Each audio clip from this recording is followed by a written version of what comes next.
గారికి ఒక మాట ఏం చెప్తున్నట్టే, మీరు సాఫ్ట్వేర్ జాబా? కేటీఆర్ జాబ్ అమెరికాలో చేసింది సాఫ్ట్వేర్ కదా. మీరు మంత్రి కాకముందు, మీ ఆయన సీఎం కాకముందు మీరు సాఫ్ట్వేర్ ఉద్యోగి.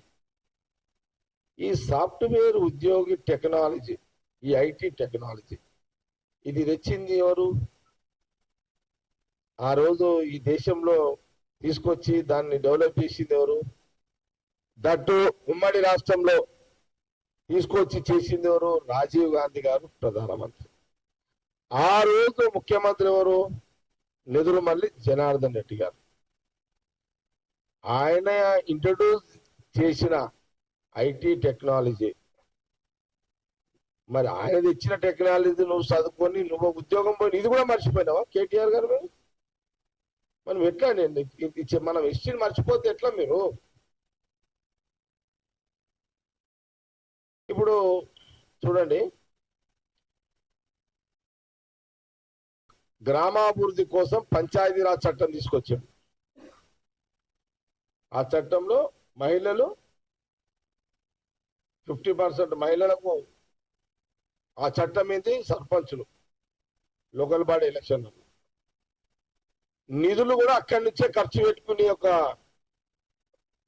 డబ్బులు కూడా గ్రామ పంచాయతీకి డైరెక్ట్ గా సెంట్రల్ గవర్నమెంట్ నుంచి స్టేట్ గవర్నమెంట్ నుంచి డైరెక్ట్ గా గ్రామ సర్పంచ్కే డబ్బులు వస్తే ఆ డబ్బులు ప్రజలకు మౌలిక సదుపాయాలు ఉపయోగించుకునేటందుకు ఆ రోజులలో ప్రధానమంత్రిగా ఆ రోజు చట్టాన్ని తీసుకొచ్చి చేసిన చరిత్ర రాజీవ్ గాంధీ గారు. ఇవన్నీ ఉన్నాయి రాజీవ్ గాంధీ గారి యొక్క ప్రధానమంత్రిగా. ఇప్పుడు ఆయన రాజీవ్ గాంధీ గారు, నెదురుమల్లి జనార్దన్ రెడ్డి గారు, రాజీవ్ గాంధీ గారు తీసుకొచ్చిన టెక్నాలజీలోనే నువ్వు ఆయన తీసుకొచ్చిన ఇంట్రొడ్యూస్ చేసిన దాంతోటే నువ్వు ఉద్యోగం చేసినవి. ఇది కూడా మర్చిపోయి ఈ గుణాచారం కూడా లేదు, ఈ గుణం కూడా లేదు. అంటే ధన్యవాదాలు, కృతజ్ఞతలు చెప్పే గుణగణాలు కేటీఆర్ లేనట్టుగా కనబడుతున్నది.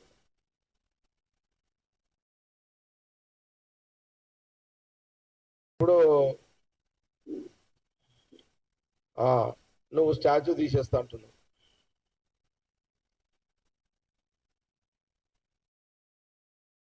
ఇక్కడ మేమేమన్నా చూసుకుంటూ కూర్చుంటాం అనుకుంటావా కేటీఆర్? నువ్వు స్టాచ్యూ తీస్తా అంటున్నావు కదా రాజీవ్ గాంధీ గారిది. నువ్వు స్టాచ్యూ దగ్గర ముఖ్యమంత్రి రేవంత్ రెడ్డి గారు బహుశా సోనియా గాంధీ, రాహుల్ గాంధీ అపాయింట్మెంట్ దొరికిన తర్వాత వాళ్ళ చేతుల మీదుగా రాజీవ్ గాంధీ గారి యొక్క స్టాచ్యూ ఆవిష్కరణ చేయాలనేది ముఖ్యమంత్రి గారు, మా క్యాబినెట్ మినిస్టర్లు చేస్తున్న ప్రయత్నం. అడుగు అశోక్ గారు. ఎప్పుడు అది? తెలంగాణ తల్లి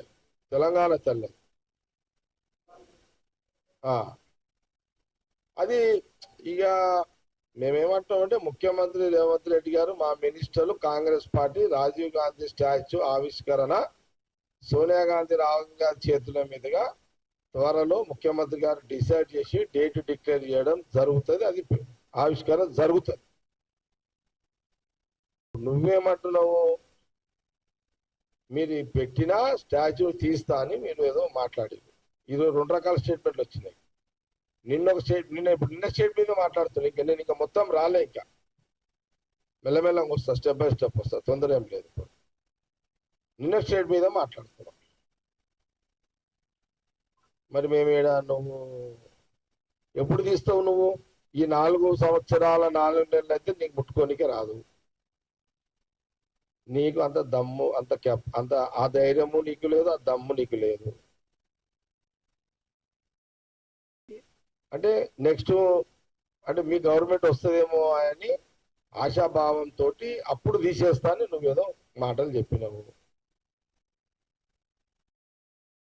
తెలంగాణ ప్రజలు మీ కేసీఆర్ బీఆర్ఎస్ గవర్నమెంట్ ని ఎట్టి పరిస్థితిలో వచ్చే 5 ఏళ్లలో కూడా అవకాశం ఇవ్వరు. తెలంగాణ ప్రజలు స్వేచ్ఛగా, ప్రశాంతంగా, హాయిగా, హ్యాపీగా,